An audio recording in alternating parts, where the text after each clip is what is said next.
Всем привет! На канале Стройвагон ТВ. Сегодня мы с вами поговорим о том, как более дешевле сделать камин и как улучшить его свойства в качестве обогревательного прибора.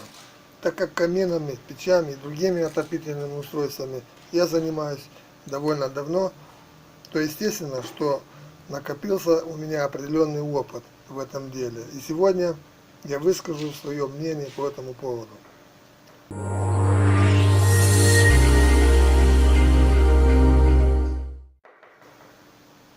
Для любителей сделать хоть что-нибудь своими руками, я расскажу о том, как можно снизить стоимость постройки камина. Для тех, кто не знает, что лучше будет для него, камин или печь-камин, я расскажу, какая между ними разница и почему стоит обратить внимание на печь-камин.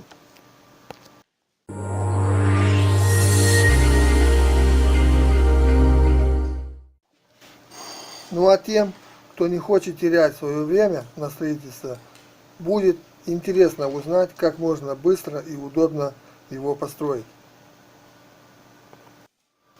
Но сперва, прежде чем приступить к кладке камина или другого отопительного устройства, необходимо определить его место в помещении, потому что техника печного отопления и технология производства печных работ влияют существенно на планировку дома.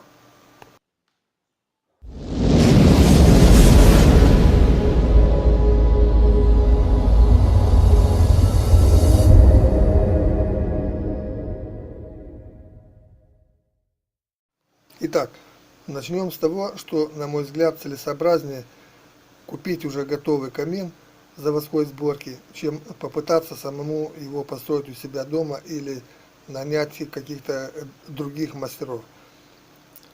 В интернете в таком случае вы без труда найдете множество магазинов, которые торгуют этими изделиями и с радостью помогут вам с выбором, а также посоветуют и объяснят, что и как нужно сделать в случае, если у вас возникнут вопросы. Также, что немаловажно, эти магазины сами установят купленный у них камин у вас дома, так как у них почти у всех есть свои мастера. Достоинство, на мой взгляд, такого варианта заключается в следующем. Это очень удобно, экономит времени, высокое качество проведенных работ, большой выбор, скажем, предлагаемых на продажу каминов, а также гарантия, что изделие будет работать исправно от 3 до 5 лет. Из недостатков я бы выделил особенно довольно высокую цену, так как эти камины в большинстве случаев куплены за границей за валюту. А также то, что на момент вашего обращения магазины не всегда будут иметь большой ассортимент моделей каминов, и вас не всегда может устроить то, что они вам предложат. Вот и все.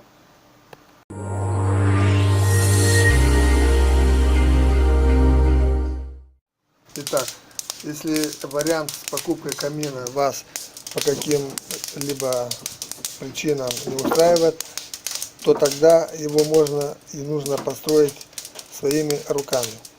Для того, чтобы существенно сэкономить на материалы, камин можно построить из различных материалов.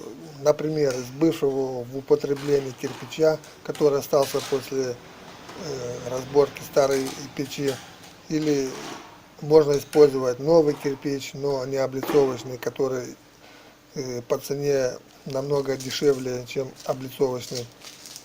Также для этих целей можно использовать различные камни правильной формы, как природного происхождения, так и искусственного. После того, как вы построите камин из таких материалов, его нужно разжечь и попробовать в деле, как говорится. Если вас все устроит, то тогда следует приступить к облицовке уже качественными и красивыми материалами.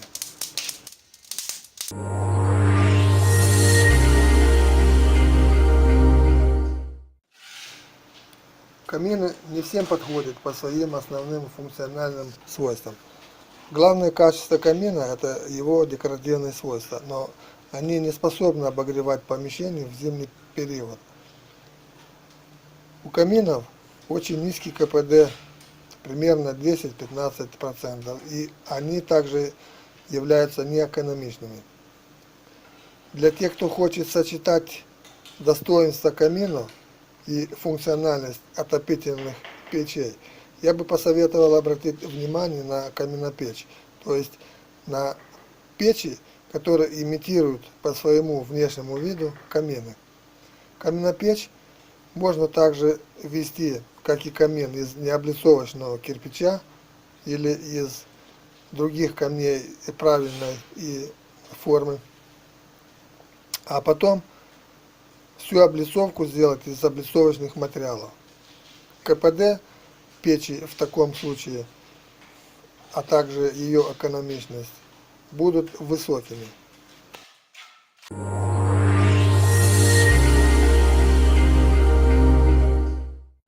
Для того, чтобы повысить функциональность каминопечи, необходимо встраивать в топливники змеевик. В таком случае у вас будет водяное отопление, с помощью которого вы сможете обогреть весь дом. На этом все.